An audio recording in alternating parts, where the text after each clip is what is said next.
અને હવે વાત કરી રાજસ્થાનમાં થયેલી એક હત્યાની જનાતાર અમદાવાદમાં જોડાયેલા છે। રાજસ્થાનના ઉદયપુરમાં હત્યાકાંડ અને ગેંગવોરની કડી અમદાવાદ સાથે જોડાઈ છે, જેમાં અમદાવાદની ઝોન 7 એલસીબીની ટીમે ઉદયપુરની કુખ્યાત નઈમ ઠાકોર ગેંગના મુખ્ય 2 આરોપીઓને પકડી પાડ્યા છે।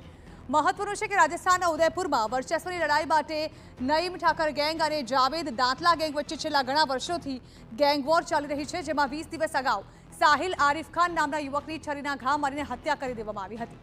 આ હત્યામાં કુલ 6 આરોપીઓમાંથી 4 આરોપીઓને રાજસ્થાન પોલીસે પકડી પાડ્યા હતા। જો કે મુખ્ય સૂત્રધાર નઈમુદ્દીન ઉર્ફે નઈમ શેખ અને તેનો સાગરીત કુંદન કુશવાહા રાજસ્થાન પોલીસને હાથ તાળી આપીને અમદાવાદ આવી પહોંચ્યા હતા। જો કે અમદાવાદ પોલીસે ચૂંટણીલક્ષી કામગીરી હાથ ધરતા ગેસ્ટ હાઉસ અને હોટલમાં તપાસ હાથ ધરતા આ બંને રીઢા ગુનેગારો સરખેજની એક હોટલમાંથી પકડાયા। આ બંને આરોપીઓ સારવાર માટે અમદાવાદ આવ્યા હોવાની માહિતી મળી છે। આરોપીઓ વિરુદ્ધ હત્યા, લૂંટ અને આર્મ્સ એક્ટ જેવા 15થી વધુ ગંભીર ગુનાઓ નોંધાયેલા છે। ત્યારે હાલ અમદાવાદ પોલીસે બંને આરોપીની ધરપકડ કરી રાજસ્થાન પોલીસને સોંપ્યા છે।